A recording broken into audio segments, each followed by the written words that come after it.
Hey guys, so I wanted to do a quick video today to show you guys how to ship cards. Sports cards, Pokemon cards, Magic cards. As you can see, I have a ton of Magic cards right here.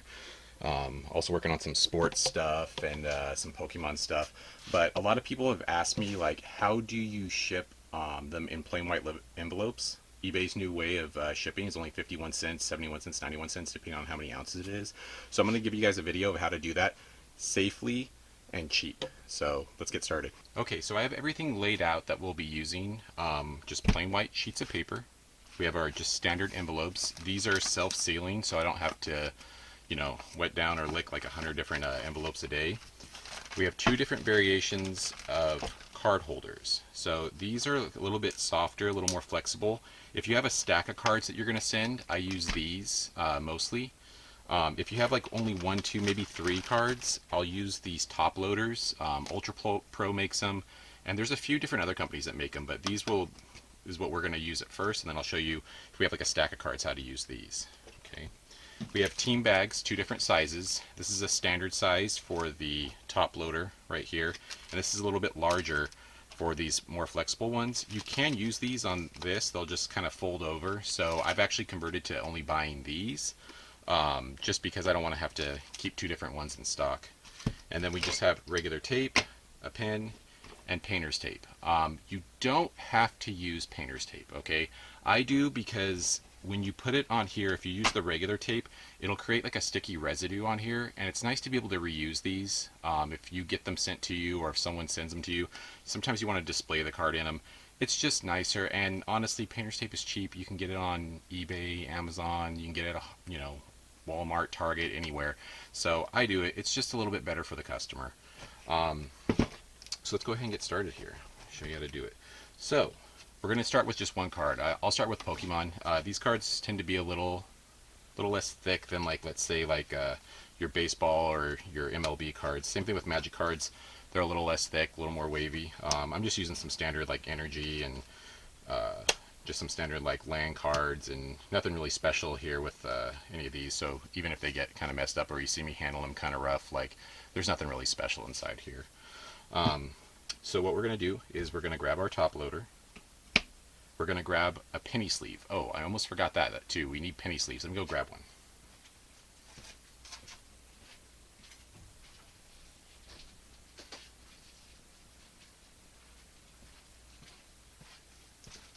So these are penny sleeves, and these are just really thin, cheap sleeves. Okay, what you're going to do is you're going to put the card in a penny sleeve, like so. Okay, and then you're going to load it. Now I load it upside down so that way the card doesn't kind of shift out during transit. You can still go the other way if you're going to put a piece of tape over it. It's entirely up to you. It's just the way that I do it. So I just thread it on in,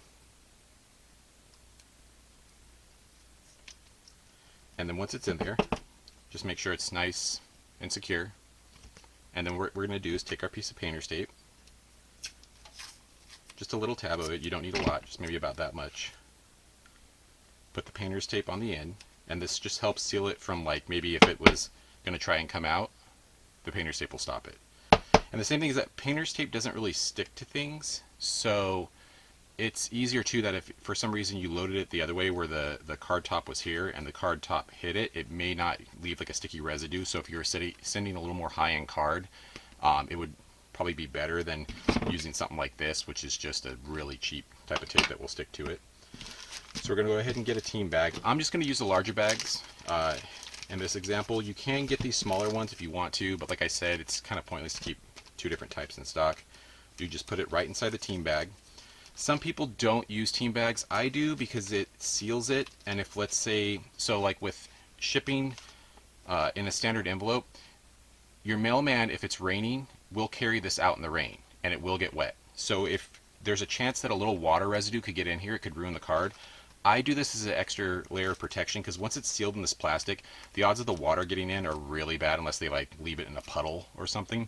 So that's why I do this. You don't have to, but I would highly, highly, highly recommend it. So just take the sealing part off, seal it up.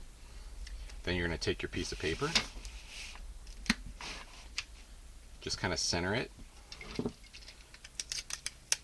two pieces of regular tape, one at the top, one at the bottom, fold it up just like a standard envelope, and then you're just going to put it inside, seal it up, and then you'll just put your label across it, and that's it. I use 4x6 labels. I'll show you what they look like on here.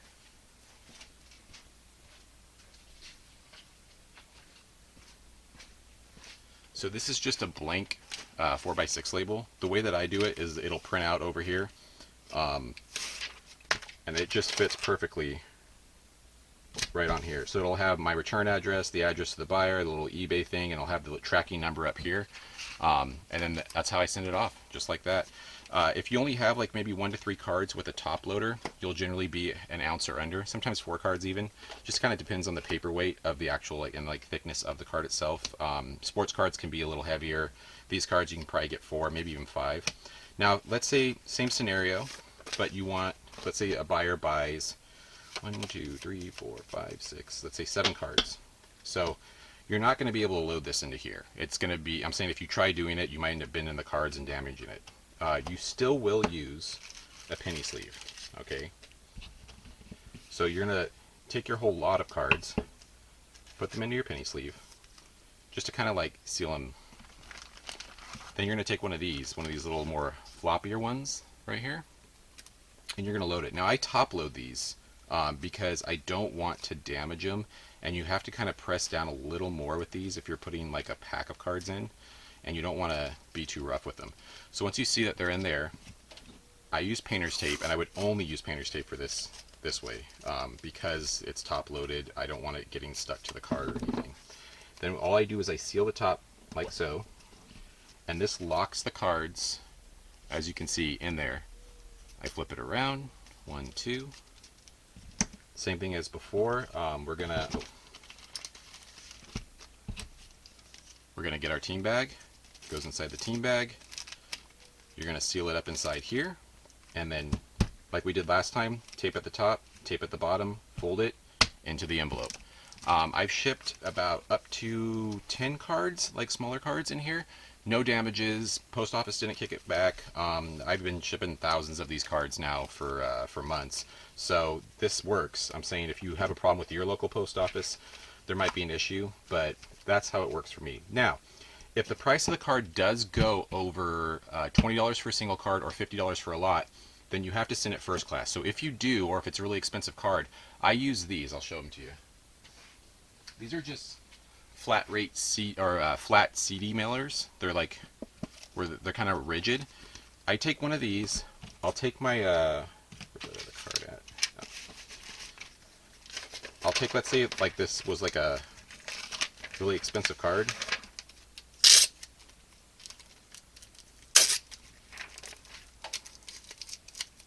I'll take a piece of cardboard, like so. This one's not cut right. Let's get another one.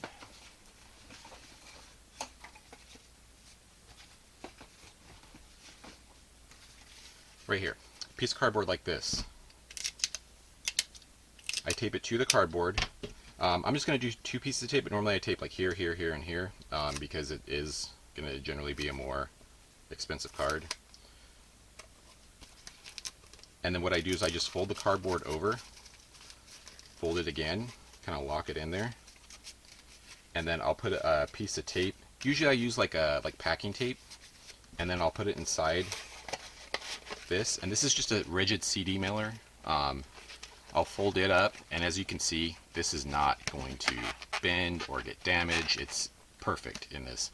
I will throw usually like an extra piece of tape over here and over here, just because, you know, you're sending $50, $100, $200 card in this thing. You don't want like a flap to get caught at the post office, this rip open and it fall out. And you should be insuring it too. I know they cover up to $20 for a single card and up to $50 for a lot of cards that their value is at that. Anything over that is on you. So if you send like a $100 or $200 card, I would definitely like make sure to insure it. Honestly, if I was sending something too that was graded, I wouldn't send it in this. I would make sure to box it. eBay has the smaller boxes, I would use one of those, and I would definitely insure it. So I hope this was helpful. If you have any questions, please leave them in the comments down below. I'll be happy to answer any questions you have about this. Like I said, I've been doing thousands of these cards now, and I've had zero issues whatsoever. I haven't had one single card kicked back. I've only had one card not delivered, and eBay's insurance process was super easy. I like typed in everything. The buyer was, you know, super nice about it. I refunded him, and then they sent me, it was like something like $4 back. And like I said, it was super easy. I just uploaded all the images. So I definitely recommend shipping like this. This is, eBay's got like a huge advance, like leap ahead of the trading card market by being able to do this, and anybody can get into it. Like I said, it's very easy things to buy. These things have gone up a little bit in price, but if you buy them in bulk, or if you're going to really plan on getting into cards, you can get them cheap. You can also go to local like sports cards and trading cards, and they'll have used ones. Like I said, like people like to reuse these things, and a lot of times they'll have them cheap. They'll have like a big bin of them, and they'll say 10 cents, 20 cents a piece, whatever. I always would make sure to factor in your cost of shipping. I do $1 flat shipping for as many cards as you want shipped, because in $1 that will pay for all this, including the processing fee and everything. So I have cards that are 99 cents. They can add as many as they want of the 99-cent cards. Only pay $1. Super easy, fast, effective. Like I said, comments down below if you have any questions, and I'll be happy to help. Thanks, and have a great day.